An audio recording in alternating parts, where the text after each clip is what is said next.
하나님 말씀 요한복음 11장 25절 26절 두 절만 읽도록 하겠습니다. 같이 읽겠습니다. 예수께서 이르시되 나는 부활이요 생명이니 나를 믿는 자는 죽어도 살겠고 무릇 살아서 나를 믿는 자는 영원히 죽지 아니하리니 이것을 내가 믿느냐. 아멘. 올해 부활절을 통해서 주시는 하나님의 메시지는 무엇일까요? 오늘의 본문 하나님께서 우리에게 주시는 메시지인 줄 믿습니다.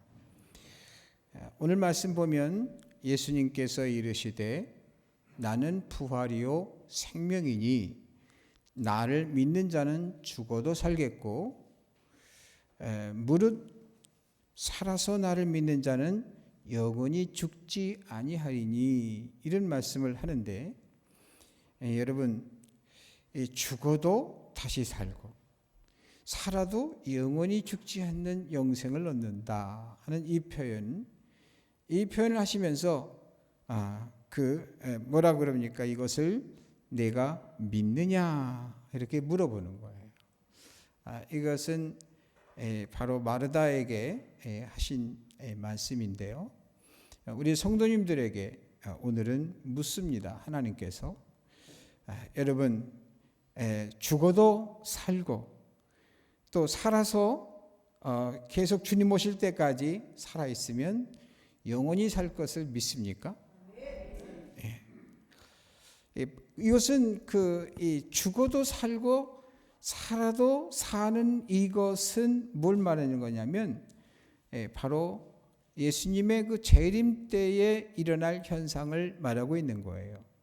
역사적인 순서로 말하자면 사실 우리는 그 주님이 오실 때까지 앞으로 멀리 남아 있는지 가까이 있는지 모르지만 그러나 바로 그 지금 죽은 사람이 바로 앞으로 100년이든 200년이든 그 이후에 죽은 사람하고 어떻게 똑같을 수 있는가라는 그런 궁금증을 갖게 돼요. 근데요, 우리가 여기서 뭘 알아야 되느냐 하면 이 세상의 시간과 영원의 시간의 차이를 이해할 수 있어야 돼요. 영원의 시간은 우리는 지금 우리가 살아가는 시대 속에서 그 올해가 있고 내년이 있고 그렇지만 그 영원의 시간에는 어제도 없고 오늘도 없는, 또 그렇다고 오늘도 없다고 해서 없는 게 아니라 오늘이 있고 어제도 있는 이런 가운데에 우리 이 세상에 사는 사람으로서는 가늠할 수 없고 측량할 수도 없고 이해될 수도 없는 시간대가 영원의 시간대라는 거예요. 그래서 사실상 우리 이 땅에 있는 사람들은 시간차를 가지고 그 어제와 오늘이 구분이 안 되니까 이상히 여길는지 몰라도 그런데 하나님의 시간에서는 어제나 오늘이나 별 차이가 없다는 것을 말해줘요. 그래서 우리는 알아야 돼요. 앞으로 100년 후에 죽을 사람이든지 200년 후에 죽을 사람이든지 히브리서 9장 27절의 말씀대로 한 번 죽는 것은 사람에게 정하신 것이고 그 후에는 심판이 있으리니 그랬는데요.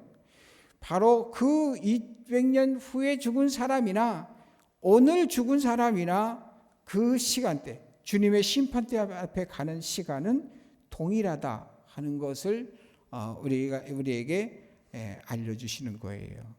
그래서 사실 그 주님이 말씀하시는 영혼의 차원에서 말씀하시니까 죽어도 사는 것이고 살아도 사는 것이 되는 거거든요. 여러분 이런 것을 알면서 그것을 믿느냐는 거예요. 여러분 정말 예수님을 믿는 믿음 가운데에서 죽어도 살고 살아도 영생하게 되는 이러한 주의 말씀을 믿습니까? 여러분 오늘은 그 부활절이고 오늘 새벽은 부활절 새벽이었어요.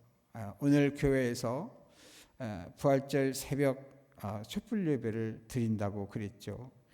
그랬는데 부활절 새벽에 오늘 보니까 현대 교회 역사상 가장 적은 숫자가 예배를 참석을 했더라고요. 그런데 보니까 그게 지극히 당연한 것 같아요. 왜 그러냐니까 바로 그 부활절 새벽에 그 예수님의 부활을 기대하고 간 건 아니지만은 예수님의 시신에 바르는 그 향품을 발라드리려고 갔던 사람들이 남자도 아닌 여자인데요. 몇 명이 갔을 것 같아요? 예? 3명이더라고 보니까. 보니까 마가복음 15장 40절에 보니까 막달라 마리아가 있고 또 야고보와 요셉의 어머니 마리아가 있고 또 살로메가 있어요. 근데 이 말씀 가운데 보면은 야고보와 요셉의 어머니, 그러면 이건 누구를 얘기하는 걸까? 그런데 이게 바로 예수님을 낳아주신 어머니 마리아예요. 어머니 마리아. 왜 성경에 노골적으로 그렇게 표현하지 않았을까 하는 것은 실제적으로 이 성경에서 육신의 어머니, 이 마리아는 사실 통해서 온 것이지 사실 예수님의 조상이 될 수 없는 까닭에 그런 표현을 안 쓴 거예요. 그래서 그렇게 했고 살로메는 누구냐? 세베대의 아내다. 이런 그런 거예요. 그러니까 뭡니까? 참 여기 보게 되면 이 두 사람이 특별히 어머니라는 그 존재들이었고 또 한 사람이 막달라 마리아는 그 마귀가 들려가지고 엄청나게 고통을 받던 사람인데 바로 그 마귀를 주님께서 쫓아내 주셔가지고 정상이 된 사람이에요. 그러니까 그때 이렇게 그것은 은혜를 체험한 그러한 여인, 그리고 그 예수님을 성령의 잉태하게 하심을 따라서 출산하신 마리아, 그리고 나서는 제자들을 맡겨주신 이 아들을 제자로 받아주신 주님께 감사하는 그런 그 세 분들이 갔더라고요. 거기에 보니까 당연히 갔을 만한 12 제자도 빠져 있어요. 이런 거를 볼 때 참 거기서 하나님께서 이 세상에 수많은 사람들이 있지만 그러나 택함 받은 사람으로서 은혜 받은 사람은 적다는 것을 보여주고 있는데, 그러니까 적은 것은 당연하다라고 생각을 하면서도 하나님께서 우리에게 그것을 통해서 경고를 주시고 또 뭡니까? 우리에게 말씀을 주시는 거예요. 천국은 침노하는 자의 것이다 라고 하는 말씀을 하셨듯이 보다 적극적인 신앙으로서 달려들지 않으면 안 된다는 것을 말해주고 있어요. 여러분, 올해는 여러 가지 핑계거리가 있지만 내년에는 정말 100% 하나님 앞에 부활절, 다른 날은 몰라도 이날만큼은 정말 챙기시기를 주님의 이름으로 축복합니다. 감사한 것은요, 주님은 한 번 잘못했다고 해서 아웃시켜버리는 분이 아니세요. 잘못을 했지만 그러나 뭡니까? 다시금 회개할 기회를 주시고 정정할 기회를 주시는 하나님이세요. 그래서 이것을 점점 잘 하셔가지고 하나님 앞에 인정받고 사람 앞에 인정받는, 그러면서 주의 일을 할 수 있는 능력과 권위자들이 되기를 주님의 이름으로 축복합니다. 여러분, 하나님의 말씀대로 살아야지만이 사람들에게 신뢰를 받게 되죠. 신뢰를 받아야만이 그 사람에 대해서 사랑이 있게 되고, 그 신뢰와 사랑이 보태지면 바로 존경하는 마음이 생기게 되죠. 존경하는 마음이 생기면 그 존경하는 마음을 가진 사람은 그 대상에 대하여 존중하는 심리가 생기게 돼요. 그 존중하는 심리가 발생된 그 사람을 비로소 뭘 갖고 있느냐니까 위엄을 지니고 있게 되는 것 아니겠어요? 위엄이 있어야 이 리더십이 있게 되고 권위라는 것이 비로소 있게 되는 거죠. 오늘날 교회에서 잘못 많은 사람들이 생각하는 것이 교회 나이가 많으면 또 교회에 오래 다녔으면 교회에서 어떤 직분이 높아지면 이런 걸로 권위를 생각하는데요. 그건 하등의 가치가 없는 겁니다. 뭡니까?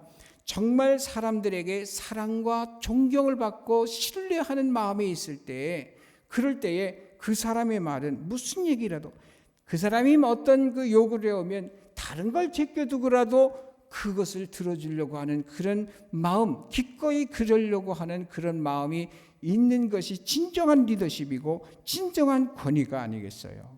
이런 분들이 되셔야지 된다는 것을 생각하면서 여러분 자기 관리를 잘 할 수 있게 되기를 주님의 이름으로 축복합니다. 이렇게 성경을 보게 되면요, 참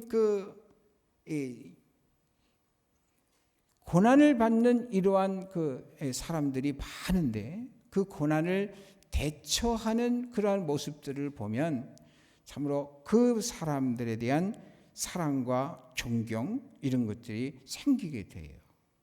성경에 나타나는 사람들 중에서 다 많은 사람이 있지만 우리가 줄곧 말해지고 또 알고 있는 사드락과 메삭과 아벳느고의 그러한 신앙을 모습을 보게 되면 정말 사랑하지 않을 수 없고 존경하지 않을 수가 없어요. 왜 그렇습니까? 바로 눈앞에 풀무불이 그냥 훨훨 타고 있습니다. 거기에 던져질 판이에요. 그런데 느부갓네살 왕이 사랑하니까 너들 지금이라도 내가 만든 그 신상 앞에 절하면 없는 일을 해주겠다 이랬는데도 그 말에 조금도 흔들리지 아니하고 저기 던져지면 하나님께서 우리를 건져주실 것입니다. 구원해 주실 겁니다. 하지만 그리 아니하신다 할지라도 나는 왕이 만든 신상 우상 앞에 절할 수 없습니다. 하나님의 뜻이니까요. 결국 던져졌지 않습니까? 우리는 결과를 생각할 때에 물론 머리끝 하나 상하지 아니하고 그대로 나왔다는 게 정말 신기하고 놀라운 일이지만 더 중요한 것은 사드락과 메삭과 아벳느고의 신앙의 자세가 어떤 거를 볼 때 우리는 굉장히 감격적인 거예요. 다니엘은 그 세 친구 다 다니엘까지 앞에서 친구들이죠. 근데 다니엘은 바로 사자굴에 던져질 줄 뻔히 알면서도 예루살렘을 향한 창문을 열어놓고 거기서 늘 하던 기도를 쉬지 아니하고 했어요. 결국 어떻게 했습니까? 고발됐고 음모에 걸려가지고 사자굴에 던져졌어요. 그러나 그는 기꺼이 사자굴에 들어갔습니다. 그런 모습을 보여줘요. 하나님께서 참 그들을 이 다니엘을 그대로 그냥 사자밥이 되게 하지 않으시고 사자 입을 닫아버리시면서 멀쩡하게 나오게 하시오. 이것은 구약은 그림자와 같은 것으로서 그러한 모습을 통해서 너희가 나에게 생명을 바친다면, 나 때문에 생명을 바친다면 내가 너희들에게 영생을 주겠노라고 하는 메시지와 동일한 의미가 거기 숨어 있는 것이거든요.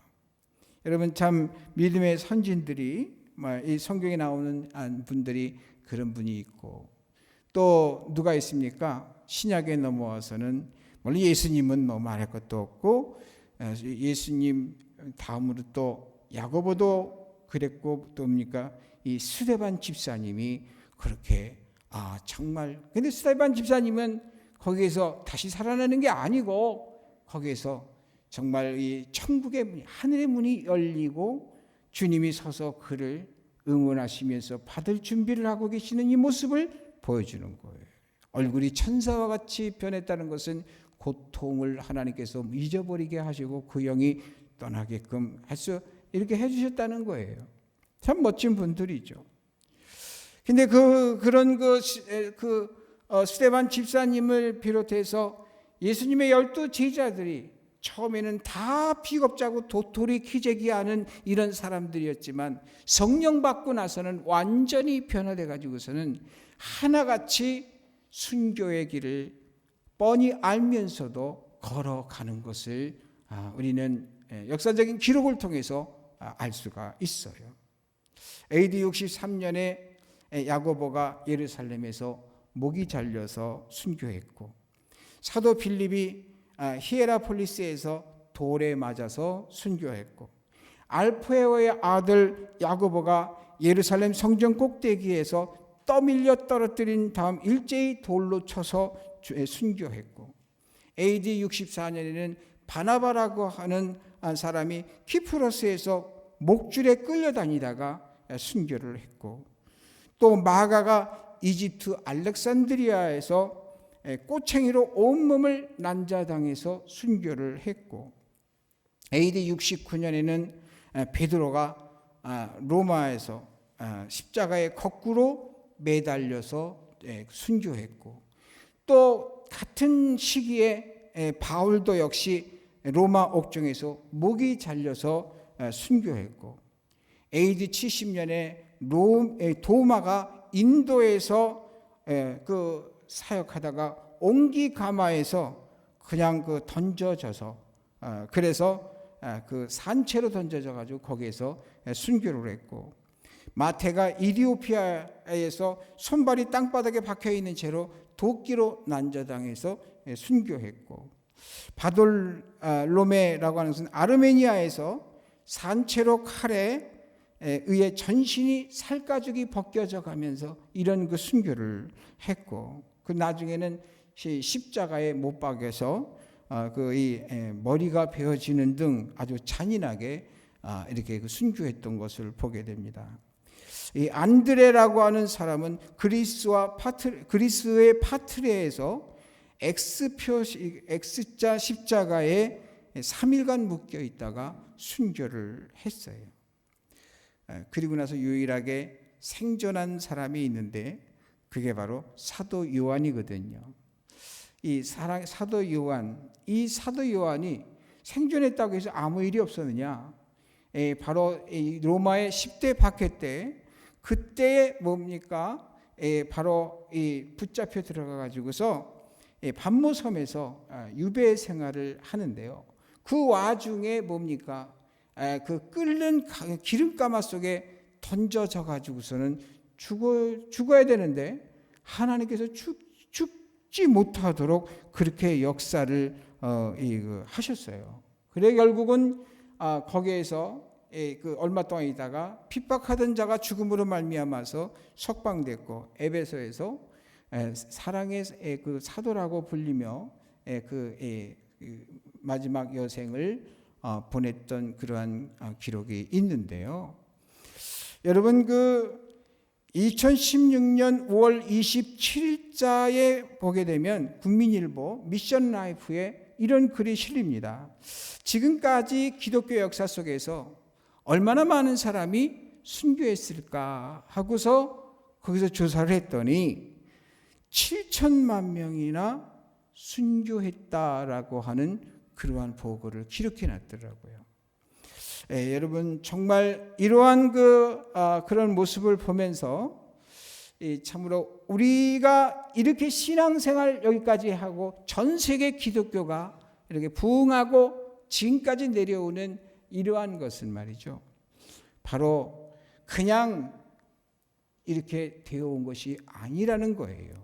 수많은 사람들, 7천만 명이나 되는 사람들이 그 피를 흘리며 죽어가고 순교하면서까지도 그 신앙을 변치 아니하였음으로 말미암아 그 모습을 본 사람들이 한 명의 순교자가 나오면 수백 수천 명이 예수님을 믿게 되는 그러한 역사를 통해서 복음이 전파됐다는 것을 여러분 기억하면서, 그 복음이 우리한테까지 왔다는 것을 기억하면서, 여러분 너무나 뭐냐면 편안하게, 마치 부모가 얼마나 힘들게 자식을 양육하는지 자녀들은 모르잖아요.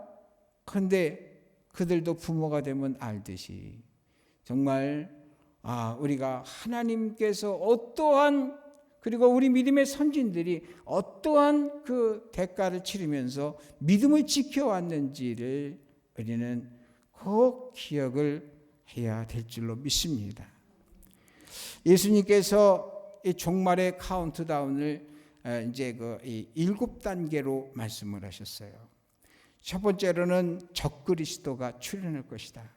두 번째로는 난리와 난리의 소문이 그리고 전쟁과 기근이 있을 거다. 기독교인들이 핍박받는 때가 도래할 것이다. 그리스도 인간에 배신하는 일들이 있을 것이다. 거짓 선지자가 출현할 것이다. 불법이 극성을 부리며 신의와 사랑의식이 감소 현상이 있을 거다. 복음의 완전전파와 재림 심판이 있을 거다. 이 내용을 보게 되면 말이죠, 참으로 지금 우리가 사는 시대에 그대로 여실히 그저 중복되는 것을 보게 돼요. 우리가 참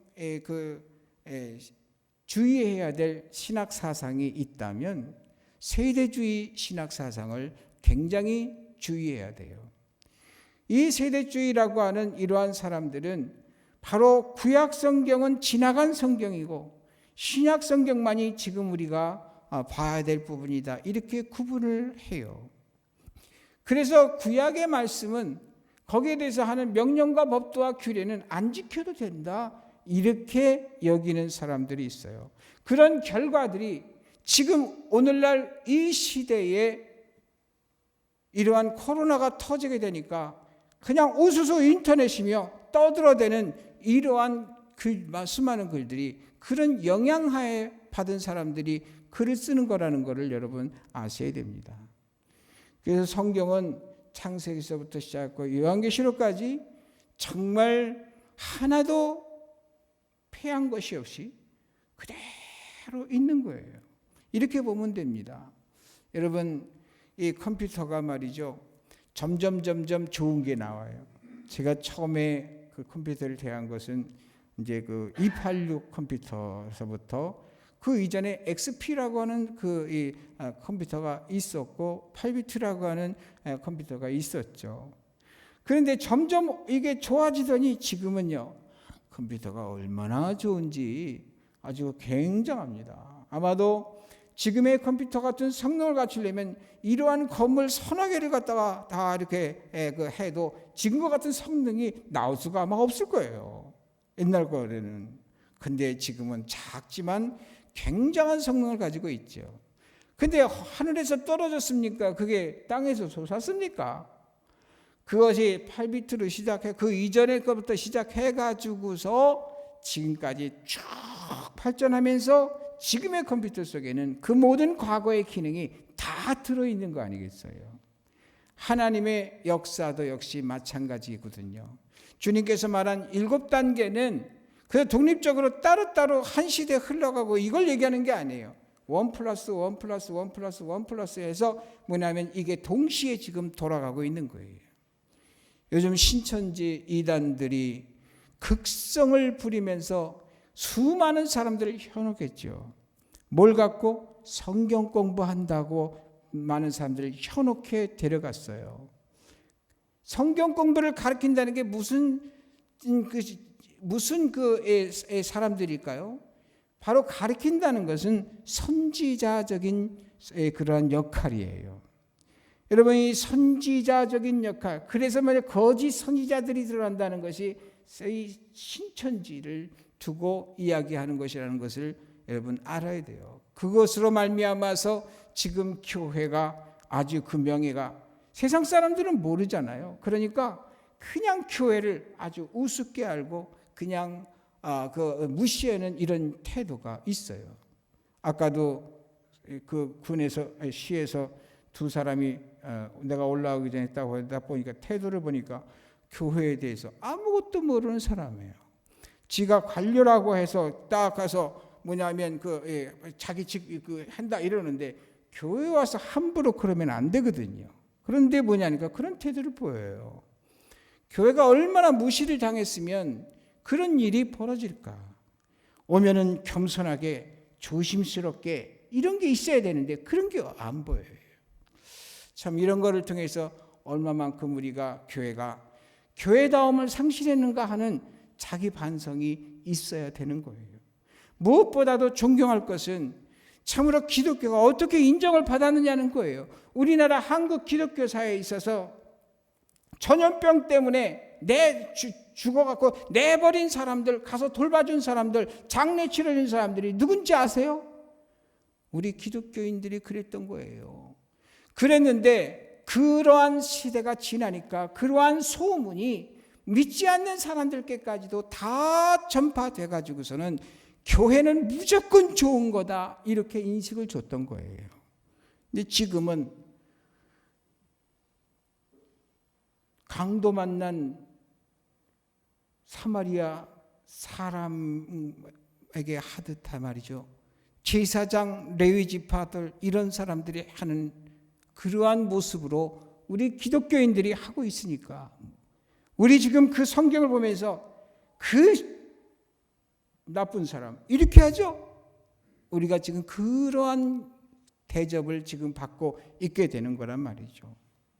여러분 무엇보다도 여러분 담대하시기를 주님의 이름으로 축복합니다. 하나님을 정말 믿는다면 하나님이 나를 보호해 주실 거를 믿어요. 하나님이 나를 보호해 주지 않는다 할지라도 나는 하나님의 뜻대로 살다가 그냥 죽음을 택하겠습니다. 이런 신앙이 뭡니까? 사드락과 메삭과 아벳느고 에스더의 신앙이 아니냐고요. 다니엘의 신앙이 아니냐고요. 하나님이 역사하시니까 그들을 살려주셨어요. 하나님의 뜻이 있으면 살려주시는 거예요. 오직 파수해야 될 대명제는 뭐냐니까 우리가 하나님의 약속에 대한 믿음이에요. 또 오직 파수해야 될 언행심사가 뭡니까? 말씀대로 살아가는 거예요. 마태복음 10장 28절에 몸은 죽여도 영혼은 능히 죽이지 못하는 자들을 두려워하지 말고 오직 몸과 영혼을 능히 지옥에 멸하실 수 있는 일을 두려워하라. 우리의 두려움의 대상은 하나님이세요. 여러분 천국이 있고 지옥이 있음을 믿죠. 확실히 믿는다고 할 것 같으면 천국에 영생을 주시는 하나님의 말씀을 최우선해서 들어야 돼요. 할렐루야. 우리가 욥기서를 보지만 욥기서의 핵심은 뭡니까? 욥은 벌써 죽었어야 되는 사람이에요. 그런 그 독창을 앓고 어떻게 삽니까? 보통 사람은 다 죽습니다. 그런데 욥은 죽을 수도 없어요. 왜 그래요? 하나님께서 그 생명을 앗아가지 마라. 금했기 때문이에요. 결국 하나님께서 어떻게 됩니까? 그 죽을 병에서 다시 살려주시고 그리고 갑절의 전화위복의 복을 허락해 주시는 것을 보게 되잖아요. 할렐루야. 저는 요새 깜짝스러운 그런 이 소식을 접해 듣고는 그런 생각이 들더라고요. 여러분 우리나라가 이렇게 참 전염병을 잘 다스려 가지고 세계 인정을 받고 빌 게이츠 같은 이런 사람들이 관심을 가지면서 인정하고 세계가 인정하는 이런 속에 우리나라 이 문제를 해결하시면서 수출이 막 늘어나기 시작했다는 거예요. 하나님께서 오히려 우리나라를 아직도 포기하지 않으시고 쓰시려고 그런가? 그런 생각이 드는 거 있죠. 왜 그러냐니까 도리어 이게 세계는 지금 뭐 엉망이 되고 있는데 그런 걸 틈타서 그냥 또 움직이셔 주시는 그런 역사를 보는 그것 말이죠. 지금도요 우리 믿음의 사람들이 나라와 민족을 위해서 기도해야 돼요. 나라와 민족을 위해서 그전에 이 박정희 시절에 얼마나 기도했습니까? 각 대한민국의 높은 산마다 바글바글하면서 개구리 울듯이 그냥 얼마나 부러지고 기도원마다 그냥 꽉 가서 기도하는 사람 다 뭐하는 사람들이냐니까 나라와 민족을 위해서 기도했던 사람이에요. 그때 이 대한민국이 세계적으로 얼마나 무시를 당했었는데 쭉쭉쭉쭉 일어났습니까? 근데 점점 기도 안 하더니 거품만 그냥 잔뜩 있어갖고 그냥 이러고 그저 교인 수 가지고서 뭐 그냥 뭐 자랑이나 삼고 그게 능력인 양 뭐 이렇게 하고 엉뚱한 방향으로 자꾸 흘러가고 그러잖아요. 우리가 다시 회복해야 돼요. 여러분, 기도를 회복할 수 있게 되기를 주님의 이름으로 축복합니다. 그래서 디모데후서 3장 12절에는 무릇 그리스도 예수 안에서 경건하게 살고자 하는 자는 박해를 받으리라 그랬는데요. 우리가 믿음대로 살면 박해를 받게 돼 있어요. 그런데 그 박해는 곧 뭐냐니까 하나님의 손대심이 그 다음에 있는 거예요. 우리가 그런 걸 무서워하면 안 돼요. 여러분, 끝까지 승리하시게 되기를 주님의 이름으로 축복합니다. 마태복음 16장 25절에는 자기 목숨을 구원코자 하면 잃게 된다.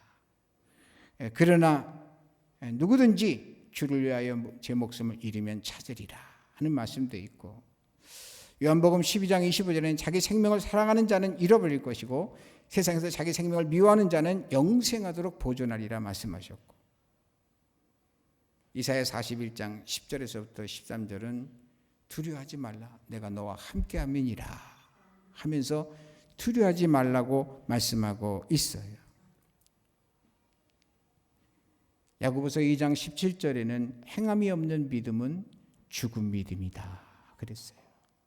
우리의 신앙이 머리로서만 믿는 관념신앙에서 이제는 가슴으로 내려오게 하고, 그리고 우리의 삶의 의지력을 가지고 주의 말씀을 삶 속에 실천하는 그런 모습을 세상에 보여줘야 돼요. 세상에 보여주려고 애쓸 필요는 없지만 우리가 그렇게 살아가면 세상의 사람들이 우리를 쳐다보면서 아하, 정말 하나님이 살아계시구나, 정말 믿음이란 좋은 것이구나 하는 이러한 확신을 주게 되어서 다시금 제2의 부흥의 역사가 일어나게 될 줄로 믿습니다. 사도 바울이 한 그 말 중에서 로마서 8장 35절에서 39절에 보면 누가 우리를 그리스도의 사랑에서 끊으리요? 환난이나 곤고나 박해나 기근이나 적신이나 위험이나 칼이랴. 기록된 바 우리가 종일 주를 위하여 죽임을 당하게 되며 도살을 당할 양같이 여김을 받았나이다 함과 같으니라. 그러나 이 모든 일에 우리를 사랑하시는 이로 말미암아 우리가 넉넉히 이기느니라. 내가 확신하노니 사망이나 생명이나 천사들이나 권세자들이나 현재일이나 장래일이나 능력이나 높음이나 깊음이나 다른 어떤 피조물이라도 우리를 우리 주 그리스도 예수 안에 있는 하나님의 사랑에서 끊을 수 없으리라. 한마디로 어떠한 상황 가운데에서도 이 사도 바울은 무슨 얘기하는 겁니까? 내가 하나님께 해야 할 이 모든 것은 끝까지 하겠다는 거예요.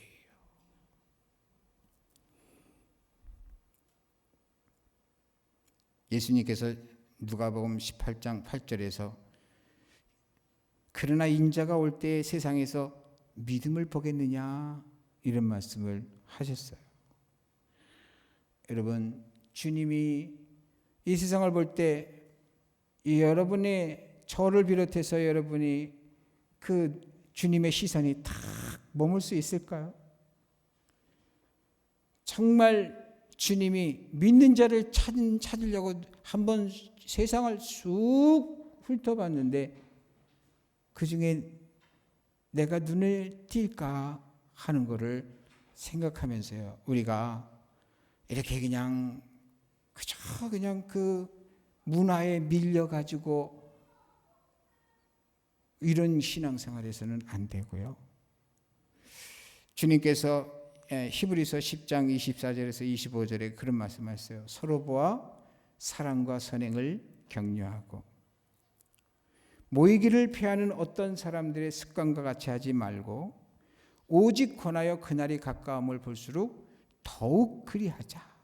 앞으로요, 지금보다 더 심각하게 예배당에 모일 수 없도록 소그룹 모임도 할 수 없도록 그런 상황과 그런 위압이 앞으로 계속 생겨날지 아무도 몰라요. 그런데 성경을 보게 되면 그럴 상황이 주어질 때가 온다는 것을 우리에게 말해주고 있어요. 바이러스가 점점 더 지독한 것들이 등장해 왔던 것처럼 기독인들에게 점점 더 위기의 때는 오게 돼요. 그런데 이 위기의 때가 점점 더 지독해지고, 그래서 뭡니까? 알곡과 쭉정이가 다 그냥 갈라지는 그런 가운데 최종에 주님이 재림하실 때가 온다는 것을 생각하면서요, 여러분 강하고 담대하시게 되기를 주님의 이름으로 축복합니다. 오늘 말씀을 다시 한번 읽습니다.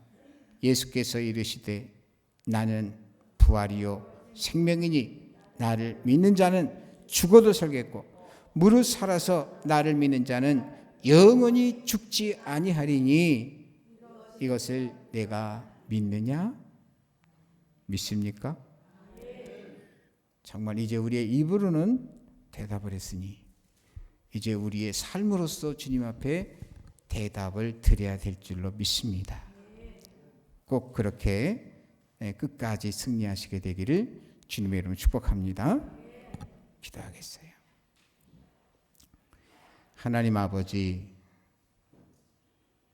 참으로 주님께서 우리와 함께 해주셔서 감사를 드립니다. 시대가 점점 모이기가 어려워지는 그러한 상황 가운데 진행되고 있는데 끝까지 남은 자가 될 수 있도록 하나님 역사해 주시옵소서. 믿음의 결단을 갖게 하여 주시옵소서. 주님 뜻대로 살아갈 수 있도록 역사하여 주시옵소서. 우리가 기독인됨을 확실하게 세상이 인지하게 하여 주시옵고, 좌로나 우로나 치우침이 없이 모든 것을 초월하여 하나님께 영광